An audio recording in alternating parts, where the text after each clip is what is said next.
Hello everyone, this is Venom Geek Media here, and today we're going to be continuing our Doctrine and Organisation breakdown for the combatants of the Dominion War. And this week, we're going to be taking a look at a personal favourite of mine, of course, many of you can tell, the Romulans. Now, I will go and say right out the gate that if you want to kind of get a real in-depth sense of the Romulan strategic situation, as well as what these strategies and doctrine look like in practice, there are many videos I already have that you can go to. So if you want, you can look at the Romulan De Duridex, the Wings of Romulus De Duridex episode, which is quite old now, so some of you might not have seen it, and the Neorexan episode as well as Battle Space Raptor's Revenge, which features the Romulans in their major offensive in the war. So these are all things that I've kind of covered and I have fleshed out in my head, but it occurs to me again, like with many of these things, that I might have fleshed this out in my own head, but you guys might not know what I'm talking about. So this is where this video comes in and helps fill in the gaps for you guys. So without any further ado, let's get into Romulan doctrine and organisation. So you've got to understand the underpinning ideas of Romulan strategic psychology. How do they think? What is important to them? What do they value? Romulans place great emphasis on deception and this thing called strategic maneuver.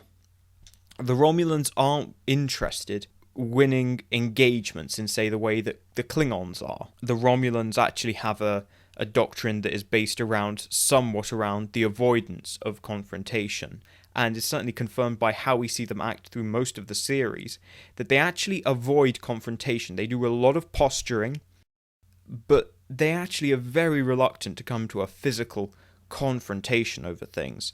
So this is where that idea of strategic maneuver comes in. You minimize the need for confrontation, and it's born out of their 2360s doctrine, where basically Romulan warbirds are strategic weapons. You just want to give the enemy the impression that war with the Romulans is going to be so costly and devastating that it is not worth it, and it is better to just bow to their demands. Very much tied around the ideas of achieving deep space superiority. The Romulans, they don't need to hold planets because their fleets operate off of quantum singularities, so they don't need to refuel. So they can hide in deep space for very long periods of time, so they don't need to hold planets due to the cloak and the quantum singularity. Those two things together give the Romulan fleet an incredible amount of freedom in how it conducts itself.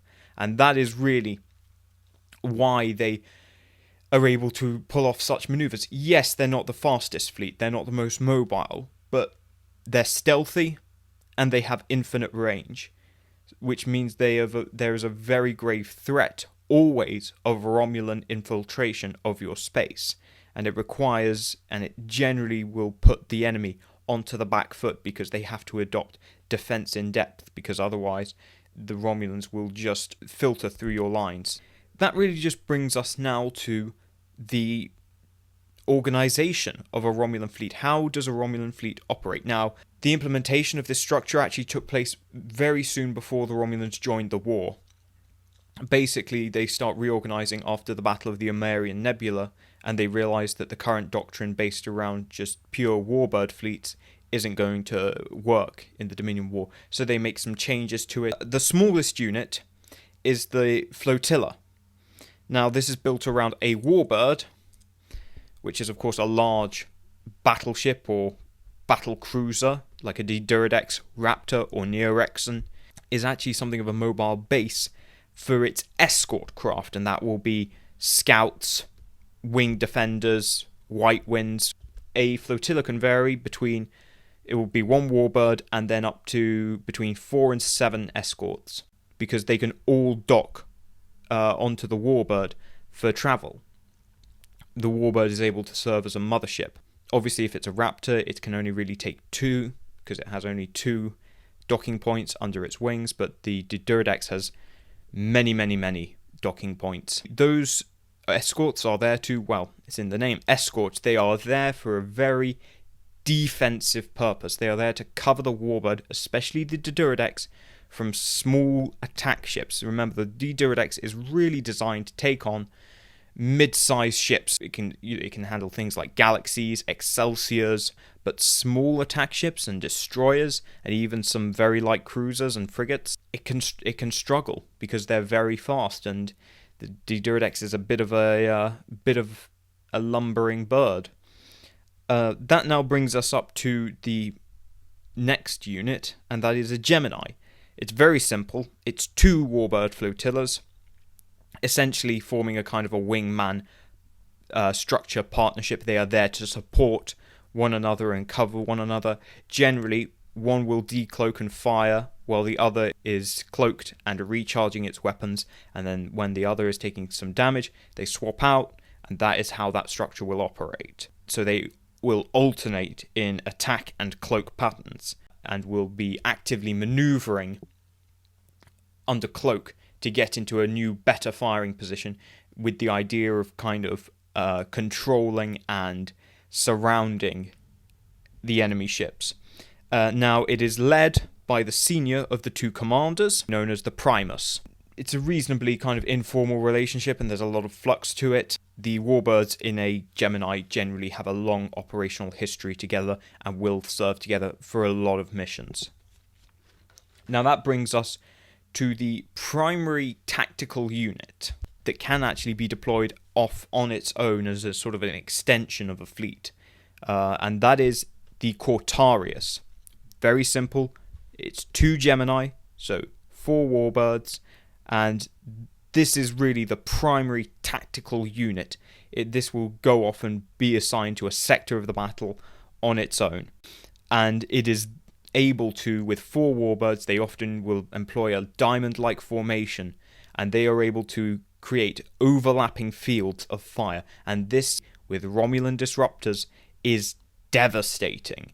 And they can very quickly stack damage on enemy ships, particularly those that end up in the middle of that formation. And that is really what the goal of the 2 Geminis working together is to kind of control and herd the enemy ships into the middle of the Cortarius, so that all 4 warbirds can concentrate fire.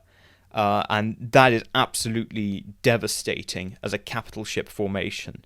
But that is the primary tactical unit that will be controlled in battle. And then, of course, that is led by a Navarch. This takes us up to the Legion, which is the primary strategic unit. This is comparable to a Federation or Klingon fleet. Although actually, it only has 16 capital ships, which is far smaller than a lot of the other fleets. Now, they can operate in a formation as a full Legion as well as the Cortarius being assigned to different areas of the battle. They can, particularly in grand fleet actions, be brought together as a Legion. And again, you've got 4 Cortarius with overlapping fields of fire, and this is absolutely devastating. If they can manipulate and maneuver an enemy force in between all 4 Cortarius, they really don't stand a chance. It is a very ferocious unit, but critically, it is an independent strategic unit, and is completely self-supporting and self-sufficient, and is the primary unit of strategic maneuver that is used in the Dominion War. Now, this is led by an admiral. You can, of course, group those together as part of a fleet group, but actually, they generally don't, because the Romulan fleet is very small. There's only about a handful of legions that are ever deployed during the Dominion War, which is far smaller than their allies. But given what they are deploying is that these are 16 large battleships, it makes a big difference, because it is arguably, this organisation is very reflective of the very different experience of the Romulans and their very different approach to warfare. The emphasis is less on the tactical level and more on that strategic level. of only attacking when you have the advantage and when you must. But otherwise, you make the enemy run, you make them scared, and you achieve control and superiority in deep space. I'll quickly touch on the ships. Again, I've covered most of these in Wings of Romulus and various other episodes. The primary warbird is the Diduridex class. This is their primary battleship, and it's an excellent mothership. It can carry, as I say, 7 smaller ships, 4 of the larger escorts.